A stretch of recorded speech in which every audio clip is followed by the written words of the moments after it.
नमस्कार my dear friends, मैं आपका दोस्त संजन। आइए बात करता हूँ आज आपसे कुछ गंभीर विषयों पर बात करता हूँ जिस पर हमारा चिंतन होना चाहिए, लेकिन दुर्भाग्य है कि हमारा चिंतन नहीं है। हमारा चिंतन कहीं और है। हमारा चिंतन कमाने में है, बिल्डिंग बनाने में है, नई नई गाड़ियाँ खरीदने में है और बहुत सारी चीज़ों पे जितने भी भौतिकवाद हो सकता है, जितने भी सुख के साधन हो सकते हैं, उन सब में है।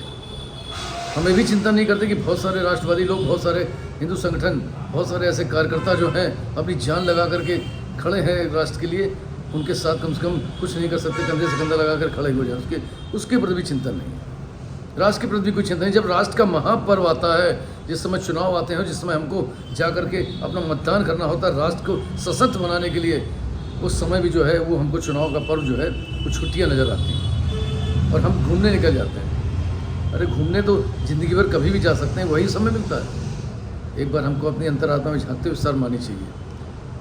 ये अवसर घूमने का नहीं है, ये राष्ट्र के प्रति अपने कर्तव्यों का निर्वाह करने का है। लेकिन हम कर्तव्यों को निर्वाह ना करके हम घूमने चले जाते हैं। मतलब कितना विचारणीय प्रश्न है। और दूसरी तरफ भारत की डेमोग्राफी को पूरी तरीके से बर्बाद और तबाह करने वाले, बिगाड़ने वाले लोग जो हैं, षड्यंत्र के तहत अपनी पूरी की पूरी मतदान तो कराते हैं, साथ में उन अवैध मतदाताओं का भी मतदान कराते हैं जो भारत के अंदर घुसपैठी बनकर बैठे हुए हैं। उसके बाद उनकी वकालत भी करते हैं। बड़ा ताज्जुब होता है ऐसे चीज़ों को सुन करके कि आप जो है कैसे, हिंदू हो या मुसलमान, जो भी इस देश में रह रहा है, इस राष्ट्र में रह रहा है, राष्ट्र के प्रति इसका समर्पण है, वो राष्ट्र का व्यक्ति है और राष्ट्र के जितने भी संसाधन हैं वो उसके लिए हैं। आप कैसे वकालत कर सकते हैं? कोई भी जो है बाहर का व्यक्ति आ करके उनके संसाधनों पर डाका डाल रहा है, उनका हक छीन रहा है, देशवासियों का हक छीन रहा है, आप कैसे उसकी वकालत कर सकते हैं? आप कैसे घुसपैठियों की वकालत कर सकते हैं? सत्ता आप उनकी बदौलत पाने का जो प्रयास कर रहे हैं, लेकिन अपने ही उन भाइयों का कहीं ना कहीं गला काट रहे हैं, कहीं ना कहीं उनका पेट काट रहे हैं, क्योंकि वो जिन संसाधनों पर यहाँ पर रह रहे हैं, चाहे भूमि हो, चाहे अन्न हो, नौकरी हो, व्यापार हो, जो भी अन्य साधन हो, उन सब साधन जो है, जिसका उपयोग जो है सरकार की योजनाएं हो, उन सब का उपयोग जो है यहाँ पर रहने वाले व्यक्ति को करना चाहिए, वो किसी भी जाति का हो। लेकिन सिर्फ आपकी वकालत की वजह से उनका हक मारा जाता है और वो हक वो लेके जाते हैं जिनका इस भारत पर कोई हक नहीं है और सिर्फ भारत की बर्बादी के लिए आए हुए हैं, यहाँ पे अपना जहर बोने के लिए आए हुए, फंडिंग के तहत आए हुए और कुछ लोगों की राजनीतिक महत्वाकांक्षाओं की पूर्ति के लिए आए हुए। लेकिन नहीं साहब, इस पर नहीं बात होगी। हम बड़े किसी धर्म विशेष के हितैषी बन जाते हैं। हितैषी बनने के पहले आप ही तो देखिए हितैषी आप बन रहे हैं। आप जब अगर डेमोग्राफी को डिस्टर्ब कर रहे हैं, बाहर के लोग अंदर लगा उनको जो एथेंटिक बना रहे हैं, तो किसका हक जा रहा है? योजनाओं पे कौन भारी पड़ रहा है? किसके मुंह का निवाला आप छीन रहे हैं? किसके पेट को कटवा रहे हैं? जो भारत में रहने वाला व्यक्ति हो, किसी भी जात का हो, उसका ही हक मारा जाता है। लेकिन नहीं साहब, इसके पीछे विचार नहीं है। काम गरीबों के बारे में तो किसी को सोचना नहीं है। वक्फ बोर्ड एक कभी बिल संशोधन हुआ, 12 आपत्तियां लगी थी उसमें 11 लगभग खारिज हो गई, केवल एक आपत्ति बची। इसमें 5 साल तक जो वकालत किया होगा जिसने, वही जो है वक्त कर सकता है। बाकी अब जो है वक्त पे बाकी पूरी तरीके से ये एक्ट जो है ये लागू हो चुका है और पूरी तरीके से इसका इस्तेमाल होना चाहिए।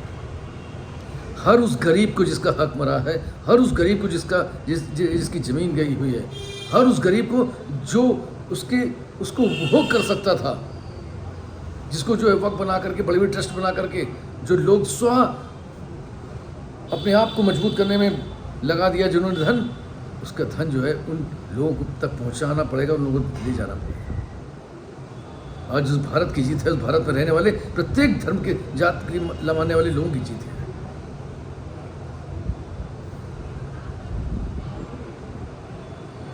अब जो है वक्त फॉर यूजर नहीं चलने वाला, वक्त फॉर ऑनर चलने वाला। ये ऑनरशिप किसकी थी? आप 10-20 साल से कोई चीज़ इस्तेमाल कर रहे हैं तो आपकी नहीं है, ये थी किसकी, ये आपको देखना पड़ेगा, ये बताना पड़ेगा और इस पर ही काम होगा, जिससे हर गरीब को उसका हक, उसकी ज़मीन या सरकार को उसकी ज़मीनें मिल रही है, जो गलत तरीके से अधिकृत कर दी गई है और उसको कुछ चंद लोग उस पर बैठ करके राज्य कर रहे हैं। बाकी आम समाज को, किसी भी धर्म विशेष का हो, किसी को कोई लाभ नहीं मिल रहा है। कुछ चंद लोगों ने उस पर कब्जा करके रखा हुआ है। आज उनके लिए बहुत बड़ी राहत की बात है। मित्रों, भारत को बिगाड़ने के लिए, भारत की डेमोग्राफी बिगाड़ने के लिए आप क्या सोचें? प्रतिदिन जो है 1000 से ज़्यादा कन्वर्जन हो रहे हैं, 1000 से ज़्यादा बेटियां लापता हो रही, गायब हो रही हैं। छंगुर बाबा जैसे जाने कितने ऐसे हैं, इनके बड़े बड़े नेटवर्क हैं। बताइए कैसे ही छंगुर बाबा जैसे लोग यहाँ पर पनप जाते हैं? इनके पीछे कौन सा नौकरशाह है, कौन सा अधिकारी है, कौन सा सफ़ेद पोस्ट है इनके पीछे, कौन से NGOs हैं जो काम कर रहे हैं, जो फंडिंग कर रहे हैं? 500 करोड़ से ज़्यादा की फंडिंग।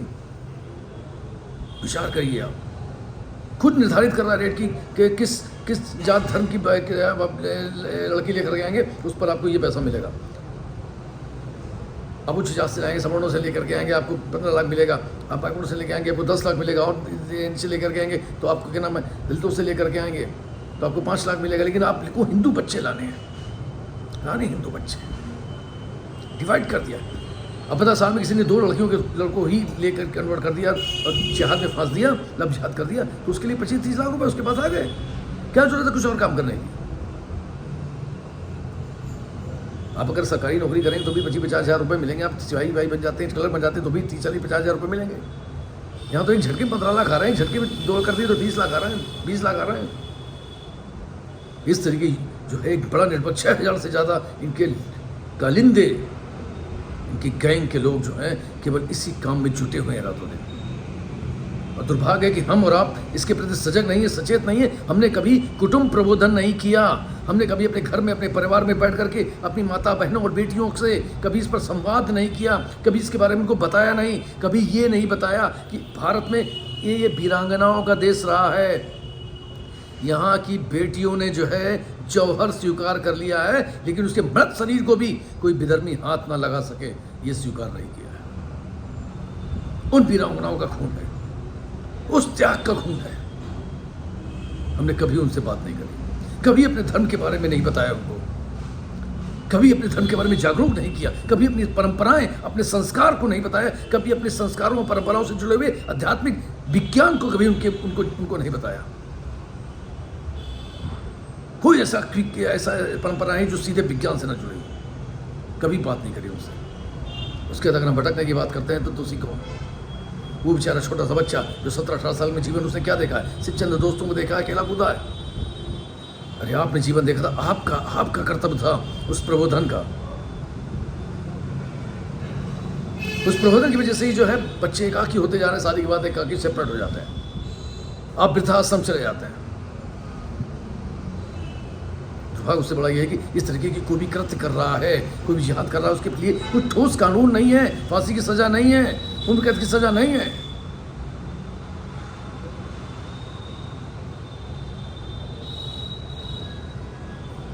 पाँच करोड़ से ज़्यादा घुसपैठिए जिस देश में घुस चुके हों और केवल निरंतर इसी काम में लगे हों, आप समझ सकते हैं क्या स्थिति आने वाली है और कल वो कहाँ पे ले जाने वाले हैं। और आप जिस तरीके से शांत हैं, आपको मालूम है 6000 तहसीलों में से लगभग 1500 तहसीलें ऐसी हैं जो हिंदू विहीन होती जा रही हैं।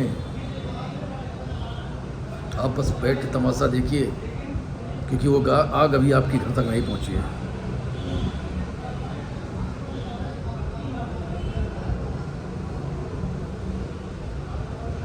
बड़ी फंडिंग हो रही है। 9 राज्य ऐसे हैं जो हिंदू विहीन होते जा रहे हैं, अल्पसंख्यक होता जा रहा है, हिंदू घटता जा रहा है। और जहाँ जहाँ हिंदू घटता जा रहा है, ये संविधान को नहीं मानते हैं, ये अपने सीधे लागू करने का प्रयास करते हैं, बिगाड़ने का प्रयास कर रहे हैं देश को।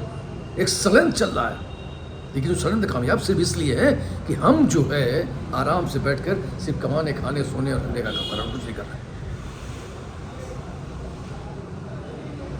हमारे पास सारी सुख सुविधाएं होनी चाहिए, सारा है तो आराम होना चाहिए। हमारे पास बड़ी गाड़ी होनी चाहिए, पड़ोस के पास आ गई उससे बड़ी गाड़ी हमारे पास, पड़ोस के पास उससे बड़ा टेलीविजन, बस यही करते रहेंगे हम आप। कश्मीर में भी लोगों ने इसी तरीके से बड़ा बड़ा बंगला और सामान बनाया था, आपके सामने है। और जो 9 राज्य जहाँ पे आप अल्पसंख्यक हो रहे हैं, वहाँ से लोग जब पलायन कर रहे हैं, उनके पास भी सब चीज़ें थी। आप क्या सोच रहे हैं?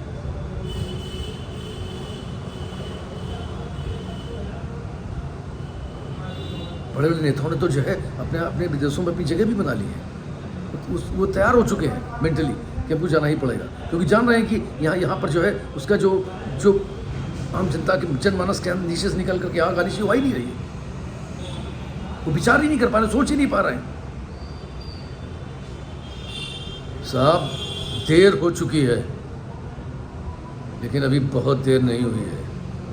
वो अपने एजेंडे को 47 तक पूरा करना चाहते हैं, लेकिन आपके पास भी आपका एजेंडा है। 47 तक इस राष्ट्र को आप कहाँ ले जाना चाहते हैं? आपके पूर्वजों ने आपको एक स्वतंत्र भारत दिया, आप कौन सा भारत देना चाहते हैं? आपके और पूर्वजों ने जो है सनातन को जिंदा रखा, इसलिए आप सनातन पैदा हुए हैं। आप कौन सा सनातन देना चाहते हैं?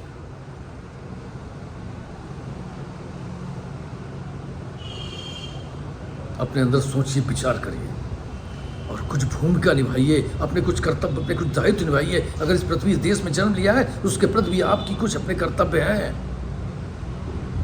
कुछ आपकी चेतना है, कुछ संवेदनाएं हैं। केवल अपने लिए, केवल अपने लिए, केवल अपने लिए सारे 30 त्योहार खराब कर दिए हैं। होली इतना सौहार्द का त्योहार था, जहां हम एकत्रीकरण करते थे, एकीकरण करते थे। अब क्या हो रहा है? अपनी अपनी होली, अपना अपना त्योहार, अपनी अपनी होली जला रहे हैं। मेरे मोहल्ले की है, मेरे मोहल्ले की है, मेरे मोहल्ले की है। 6 लोग उसमें, 15 लोग उसमें, 20 लोग उसमें।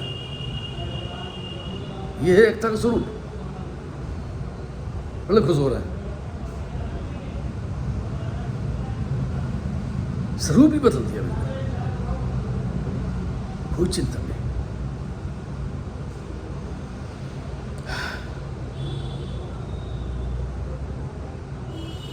प्रयास है मेरा, मुझे सकून है, मैं अपनी बात कह पा रहा हूं, जो मन पड़ा कर पा रहा हूं। विचार करना होगा। कल का भारत आपके हाथ में है और आने वाली संतानों के हाथ में है। उन संतानों के अंदर चेतना, संवेदनशीलता, राष्ट्रभक्ति, धर्म के प्रति सजगता, ये आपको भरनी होगी। घर घर में ये कुटुंब प्रबोधन होना चाहिए, घर घर में ये अवेयरनेस होनी चाहिए।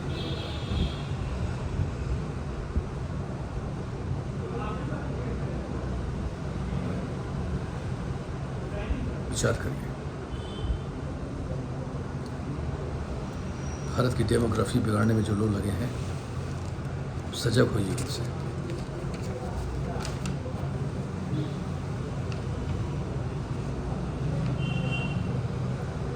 छः 1000 तहसीलों में से 1543 तहसील, 800 जिलों में से लगभग 300 जिले धीरे धीरे आपके हाथ से जा रहे हैं और आप देख रहे हैं। कल ये आग बढ़ते बढ़ते आपके पास तक भी आ सकती है। चेत जाइए उसके पहले। समाज के प्रति सजग होइए, कंधे से कंधा लगा के खड़े होइए। ये भी एक प्रकार से आपका अपना कर्तव्य है।